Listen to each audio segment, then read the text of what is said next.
ये बात है 2 फरवरी 1959। सोवियत यूनियन के यूरल माउंटेन्स। रात में टेम्परेचर लगभग -30 से -40 डिग्री सेल्सियस और इन पहाड़ों के बीच मौजूद एक छोटा सा टेंट, और उस टेंट के अंदर थे 9 एक्सपीरियंस हाइकर्स। ये लोग सिर्फ माउंटेन क्लाइंबिंग नहीं जानते थे, बल्कि एक्सट्रीम वेदर में सर्वाइव करने की ट्रेनिंग भी ले चुके थे। लेकिन उस रात कुछ ऐसा हुआ जिसकी वजह से इन्होंने अपना टेंट अंदर से काट दिया। जी हाँ दोस्तों, अंदर से। ना उन्होंने अपने बूट्स पहने, ना विंटर जैकेट, और ना ही अपना खाना उठाया। बस जिस हालत में थे वैसे ही अंधेरी रात और जमती हुई बर्फ में बस वहाँ से भाग निकले। और कुछ ही घंटों बाद इन 9 लोगों की मरी हुई बॉडीज मिलती हैं। तो दोस्तों, आखिर उस रात ऐसा क्या हुआ, आज इस वीडियो में हम जानेंगे। दुनिया के सबसे मिस्टीरियस अनसोल्व केस में से एक, द डैटलोव पास इंसिडेंट।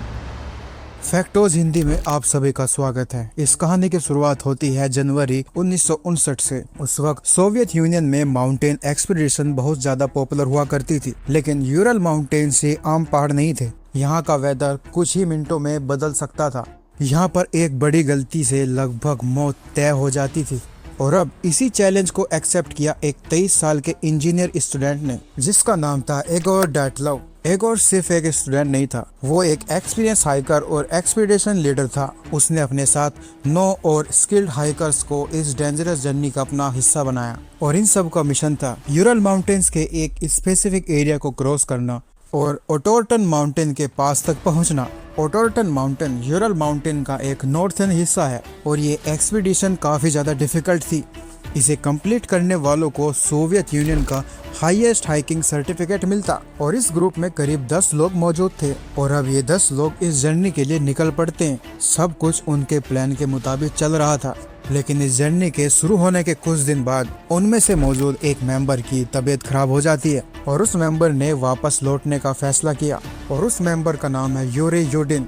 और बाकी के बचे 9 हाइकर्स इस जर्नी को कंटिन्यू रखते हैं। सभी हाइकर्स धीरे धीरे यूरल माउंटेन की तरफ बढ़ने लगे। सफर आसान नहीं था, लेकिन ग्रुप का एटमॉस्फेयर काफी पॉजिटिव था। वो रास्ते में फोटोज दे रहे थे, मजाक कर रहे थे, और साथ ही गाने भी गा रहे थे, और अपनी डायरी में हर दिन का एक एक्सपीरियंस लिख रहे थे।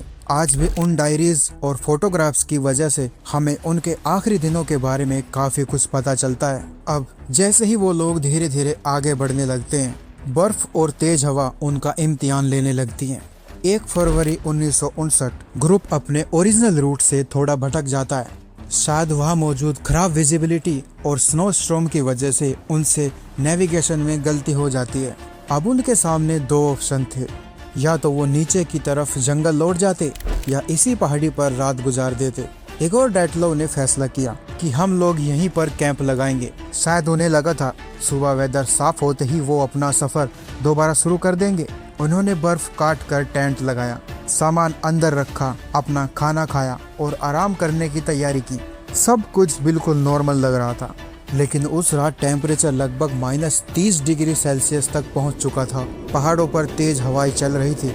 टेंट के बाहर सिर्फ अंधेरा, बर्फ और खामोशी थी। लेकिन इसी खामोशी के बीच कुछ ऐसा हुआ जिसने 9 एक्सपीरियंस हाइकर्स को इतना डरा दिया कि उन्होंने टेंट की जिप खोलने का इंतजार भी नहीं किया। उन्होंने टेंट को अंदर से चाकू से काट दिया, और फिर जिस हालत में वो थे वैसे ही बाहर भाग निकले। ना बूट्स, ना जैकेट, ना ग्लव्स, उनका सारा का सारा सामान टेंट के अंदर ही मौजूद था। लेकिन सवाल ये है कि आखिर टेंट के अंदर ऐसा क्या हुआ था जो उन्हें बाहर की -30 डिग्री सेल्सियस टेम्परेचर ठंड से भी कम खतरनाक लगा।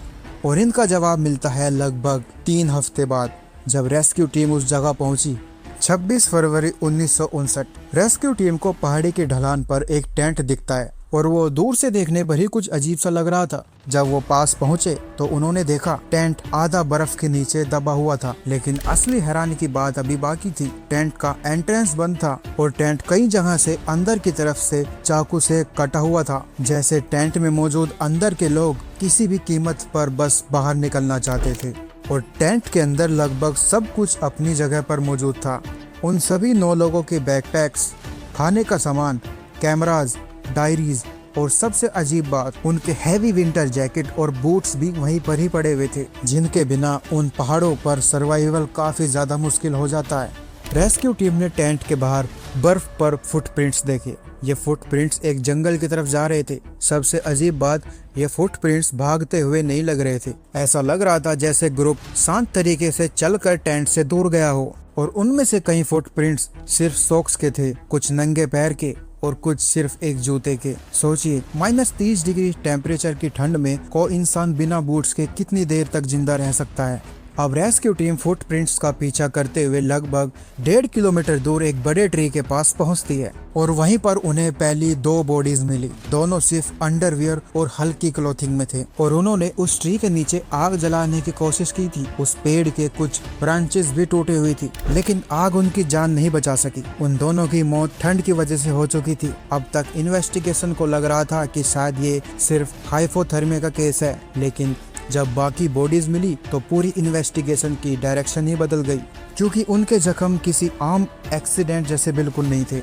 और वहीं से शुरू होता है डेथलॉक पास की सबसे डरावनी मिस्ट्री। अब पहली 2 बॉडीज मिलने के बाद सर्च ऑपरेशन और तेज कर दिया जाता है और कुछ ही दूर रेस्क्यू टीम को 3 और बॉडीज मिलती हैं। उनमें से एक उस ग्रुप का लीडर इगोर डेथलॉक था। उसका बॉडी पोजीशन ऐसा था जैसे वो वापस टेंट की तरफ लौटने की कोशिश कर रहा हो। और वहीं थोड़ी दूर पर ही 2 और लोगों की बॉडीज मिलती हैं और उन सब की मौत का पहला कारण बताया गया हाइपोथर्मिया, यानी ठंड के कारण। इन्वेस्टिगेशन टीम को लगा शायद ये लोग रास्ते में ठंड की वजह से मर गए, लेकिन एक सवाल अभी भी वही था, आखिर ये सब लोग टेंट छोड़कर भाग क्यों निकले थे? क्योंकि अगर सिर्फ ठंड से ही बचना था तो वो टेंट के अंदर ही सबसे ज्यादा सुरक्षित थे। अब सर्च ऑपरेशन कई हफ्तों तक चलता रहता है। बर्फ इतनी ज्यादा थी कि कुछ जगह तक पहुंचना नामुमकिन लग रहा था और आखिरकार लगभग 2 महीने बाद मई 1959 में बाकी 4 हाइकर्स की बॉडी बर्फ में ढकी हुई मिलती है और यहीं से ये केस और भी ज्यादा मिस्टीरियस बन जाता है। उनमें मौजूद एक हाइकर्स की रिब्स कई जगह से टूटी हुई थी और एक हाइकर के स्कल्स में काफी ज्यादा फ्रैक्चर्स थे। डॉक्टर ने कहा ये इंजरी बहुत पावरफुल फोर्स से हुई थी, लेकिन हैरानी की बात यह है कि उनके शरीर पर कोई घाव नजर नहीं आ रहे थे, जो कि किसी रोड एक्सीडेंट या किसी हथियार से अटैक करने में दिखाई देते हैं। और सबसे ज्यादा चर्चा हुई एक यंग वुमन के बारे में, क्योंकि उस वुमन की बॉडी में उसकी जीभ भी मौजूद नहीं थी। उस समय इस बात ने काफी अफवाह को जन्म दिया। किसी ने इसको किसी जानवर का हमला बताया, किसी ने सीक्रेट एक्सपेरिमेंट का, लेकिन बाद में कई फोरेंसिक एक्सपर्ट ने कहा कि लंबे समय तक बर्फ, पानी और डिकम्पोजिशन की वजह से भी ऐसे सॉफ्ट टिश्यू खत्म हो सकते हैं। यानी ये जरूरी नहीं है कि इसके पीछे कोई बड़ा कारण हो। और इन्वेस्टिगेशन के दौरान एक बात और सामने आई, ग्रुप के कुछ कपड़ों पर रेडिएशन के ट्रेसेस मिले। बस इतना सुनते ही लोगों ने कहना शुरू कर दिया, क्या सोवियत आर्मी यहाँ कोई सीक्रेट न्यूक्लियर टेस्ट कर रही थी? क्या हाइकर्स ने अनजाने में कोई मिलिट्री सीक्रेट देख लिया था? लेकिन इस बात का भी कोई पक्का सबूत नहीं मिलता है। हर नई क्लू के साथ सवाल बढ़ते गए और जवाब कम होते गए। जब इन्वेस्टिगेशन पूरी हुई तो पूरे सोवियत यूनियन को उम्मीद थी कि अब इस मिस्ट्री का सच सामने आ जाएगा, लेकिन ऑफिशियल रिपोर्ट में सिर्फ इतना लिखा गया, the hikers died because of an unknown compiling natural force. बस ना ये समझाया गया कि आखिर हुआ क्या था। केस को बंद कर दिया गया और डेथलॉक पास दुनिया की सबसे बड़ी अनसोल्व मिस्ट्री में शामिल हो गई। और अगले कई दशकों तक लोगों ने अपनी अपनी थ्योरीज देनी शुरू कर दी। कुछ लोगों का मानना था कि सोवियत आर्मी उस एरिया में कोई सीक्रेट मिलिट्री वेपन टेस्ट कर रही थी और कुछ ने कहा शायद किसी मिसाइल या एक्सप्लोजन की वजह से हाइकर्स घबरा गए। और एक थ्योरी के अकॉर्डिंग माना जाता है कि उस रात बर्फ का बहुत बड़ा हिस्सा अचानक उस टेंट की तरफ खिसका होगा और उसमें मौजूद हाइकर्स को लगा कि शायद उनकी जान खतरे में हो सकती है, इसलिए उन्होंने टेंट को अंदर से ही काट डाला और जल्द से जल्द उस टेंट से बाहर निकल गए। और बाद में वो -30 डिग्री सेल्सियस टेम्परेचर में टेंट तक वापस नहीं पहुंच पाए। लेकिन 2021 में पब्लिश हुई एक साइंटिफिक स्टडी ने बताया कि एक स्मॉल स्लैब एवलांच है, यानी बर्फ का खिसकना और पहाड़ी की सेफ मिलकर ऐसे सिचुएशन पैदा कर सकती थी। और दोस्तों फिर भी कुछ बातें आज भी डिबेट का हिस्सा हैं। फुटप्रिंट्स इतनी देर तक कैसे बचे रहे और उस ग्रुप के लोग अलग अलग जगह क्यों मिले? कुछ लोगों के कपड़े पर रेडिएशन के ट्रेसेस क्यों थे? आज इस घटना को 60 साल से भी ज्यादा वक्त बीत चुका है। यूरल माउंटेन्स की वो बर्फ हर साल गिरती है, हर साल पिघलती है, लेकिन 2 फरवरी 1959 की वो रात आज भी अपने अंदर एक ऐसा राज छुपाई बैठी है जिसको दुनिया पूरी तरह समझ नहीं पाई। क्या ये सिर्फ एक ट्रेजिक एक्सीडेंट था या कुछ और? अगर आपको ये वीडियो पसंद आई है तो वीडियो को लाइक करें और फैक्टोज हिंदी चैनल को सब्सक्राइब करें। मिलते हैं दोस्तों अगले वीडियो में।